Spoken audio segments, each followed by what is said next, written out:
which was the reason they needed trains to that wharf behind steam engines. From there it was loaded loose in the hulls of boats and taken to a place called Electrona, where the stone was put through a large smelter and cooked. Now in the late 40s the company had to shut down the original quarry and open a new one. The original was designed to have trains driven up into the workings so the men could load the stone by hand.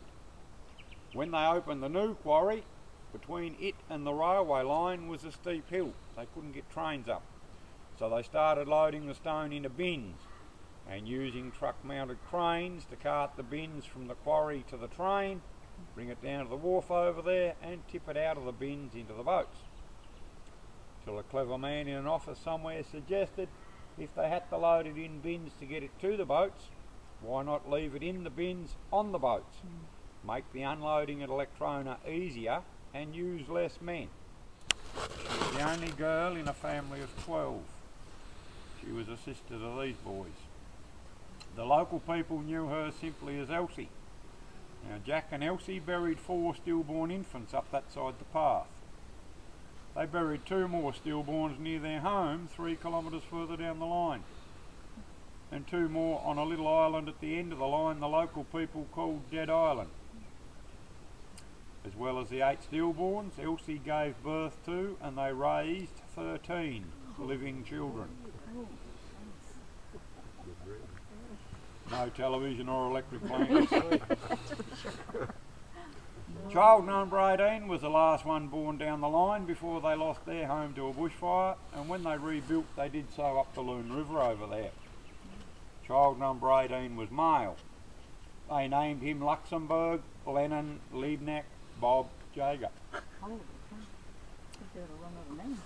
Last time I spoke to Bob just prior to Christmas, he said for his age and mileage his health's not too bad.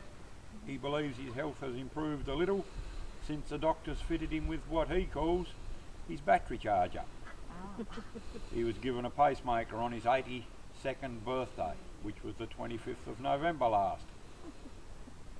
Now if it hadn't been for Bob Jaeger and a man named Jim Casey, when the company had finished using the trains to transport their limestone, the trains would have more than likely ended up being sold off as scrap. It was Bob Jaeger and Jim Casey who first floated the idea of talking the government into buying the line and the land and turning it into a tourist venture. Sometimes wonder whether I need to kick him or thank him. As we go down the line, I'm going to point out where the Jaeger home used to be. The only thing that remains there today is an Alexandria palm tree. If we know what one of them looks like, it's simple. If not, don't worry. I'm just going to point up the bush and yell out Jaeger's palm. And it's the only damn thing there that resembles a palm tree. When we get to the other end of the line, amongst the photographs and history I carry on the train for people to look at is a photograph of the old Jaeger home and a list of all 21 births. Any questions? Yeah, roughly how many people were actually at Ida Bay when it was at its peak? I'm not sure of the total number, but I've been told that there was 60 men and boys employed from the township of Ida Bay. You've got to remember back then that boys started work at age 10.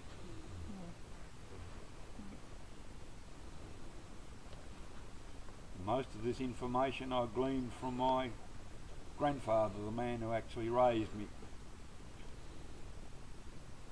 Under the broken headstone there lays the father of these boys, and he was put there because he was trying to shoe a Clydesdale horse that apparently didn't want to wear shoes. It kicked him in the head. The man that raised me was working in the stable the same day.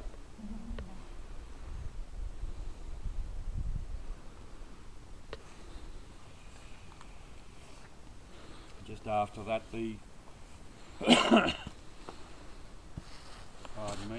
the family sold the mill, and the mill ended up going to a place called Taina up the Derwent Valley. The old bloke went up with it, but he couldn't stand the cold winters up there. He only lasted 3 years, and he came back here and bought his first sawmill. That occurred in 1923. And we sold his last, the rest of the family sold his last sawmill out from under him when he was 79 years of age. Moved into the city. 2 years later they was on to me to go and help look after him. He was losing his marbles. He had nothing to do.